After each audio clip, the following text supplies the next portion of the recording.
For 30 years, he and his family have been delivering the flavors of summer to the Sioux Falls area. So we thought it was the perfect time to hear the story of B&G Milkyway CEO Bruce Bettmeng. So how does a guy get into the ice cream business?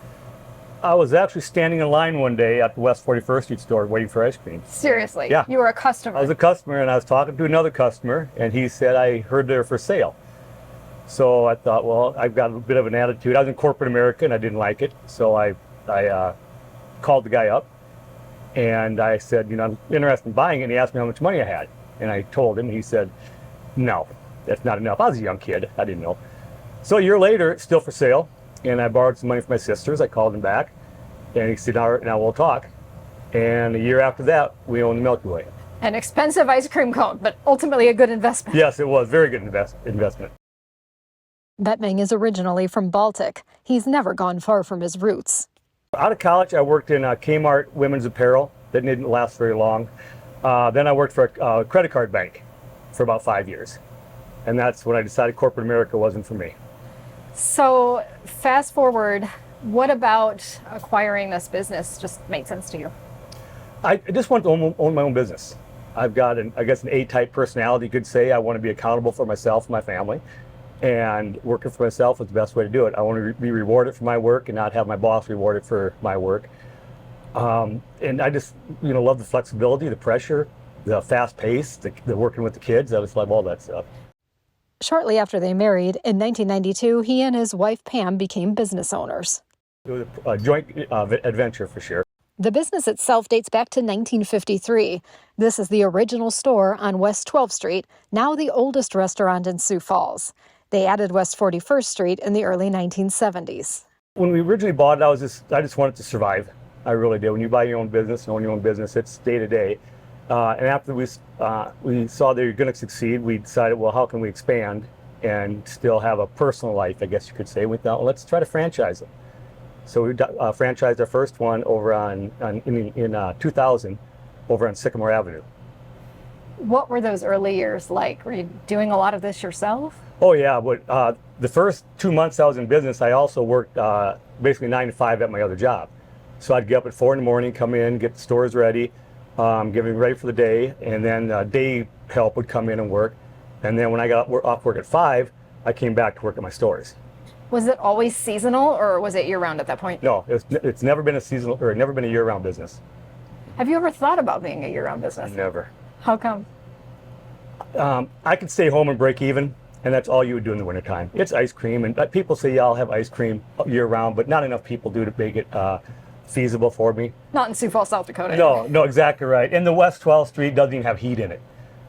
So we heat the building with compressors from the equipment, so it doesn't make any sense. And you'll notice that after the start of July, our business starts to tail off a little bit.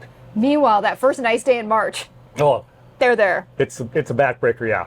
It's tough. There are 7 franchised locations in the Sioux Falls metro area, in addition to the 2 he owns. And Bettmeng limits how many a franchisee can run for a reason. You got to pay attention to details. You have to work your own business. You cannot hire a manager. You can't hire supervisors. I think in a small business, you have to be there yourself, or they'll fail. Especially in the market we're in now with the low unemployment. You just people can jump across the street and get another job. So you have to be there working it. While the menu has expanded over the years, it hasn't changed much. We still have strawberry ice cream the way it was made 7 years ago. Still have our footlongs, we still have our sloppy joes, our barbecue beef. Almost everything that I came into we still have, but we did expand the menu a little bit. What's the most popular item? For ice cream, it's probably cookie dough. We'll probably sell, this location will probably sell 20 pounds of cookie dough this week. Oh, wow. And that's an ounce or 2 at a time. So we sell a lot of cookie dough avalanches. We do promos starting in August. We use a Bing avalanche. Just stupid busy. You put Bing in anything. You can. You really can. I mean, and it'll sell. Yeah. Bing is good. That's very popular. Of course, our sloppy joes and footlongs as far as food. Walking tacos are very popular too. Where do you see the growth for this business going? Are you continuing to hear from new franchisees? Would you look at expanding existing ones? Yeah, people call me once in a while. It's one thing to call me and say, hey, I want to do it. How? It's another thing to say, you need $200,000, $300,000, $400,000 to do this. So that scares some people off. It's hard to start a business nowadays, but I'd really like to go out of town. I do have somebody in Minneapolis kind of looking at us. I would like to expand into some of the cities around Sioux Falls a little bit. And now that my kids are coming into the operation, I think I'll be able to pursue that avenue a little bit more. Tell me about that. What does your next generation look like? It's scary because one half says, I don't want my kids to go through what I went through. It was hard. The other one is like, you're proud. You got your kids coming in your own business stuff. So and I got my kids are unbelievable. They're this way they work the business. I actually fired them both. What? Yes. When they were kids working for me, teenagers working for me, I fired them. They weren't good enough. They were not good enough employees to work. And I don't care if you're my kid or not. Wow. I treat you the same. Little awkward at the dinner table? Yes. Yeah. Meanwhile, they came back, so that says something. And it was the best thing that ever happened to them. Dad or their employer fired them. I've been fired. Did me a lot of good. And did them a lot of good too. They realized that they need to get up and go to work in the morning. How many kids do you have? I just got 2. Okay.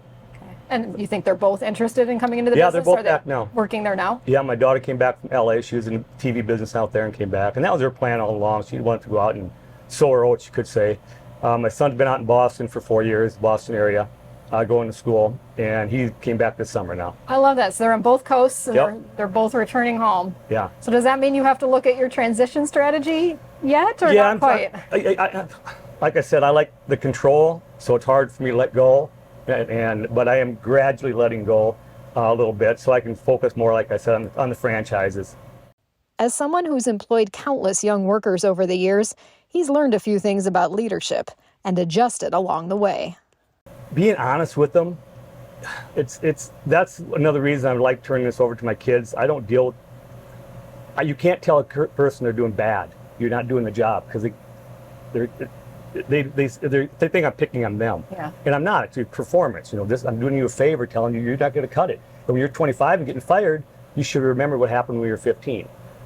So I got to deal with being honest with them. Kit gloves. It's just a different workforce that we had before. Got to approach it a little differently. Yeah, exactly right. You can't be quite as straightforward, I guess, is the word I'm looking for. You have to kind of beat around the bush a little bit and hope they catch on. I bet it's been fun to see what some of those teenagers from way back have gone on to do, though. Oh, it's great. I got a gal right now. Her mom worked for me 15 years ago, and now her daughter's working for me out at one of my stores. I had a couple of them. We got doctors, lawyers, people who worked for the FBI. It's really neat to see those things. I think about the other similar kind of mom and pop, dessert type operations. They don't all make it. They don't all have your staying power. No. Are there some secrets that have allowed you to do that? I think the Milky Way has been around Sioux Falls forever. I think that helped. We have the owners before me did a great job. I think I did a good job because I'm still here anyway. But yeah, I think you just got to get up and go to work, and it's hard when these mom and pop restaurants, even these chains, come in and they don't make it.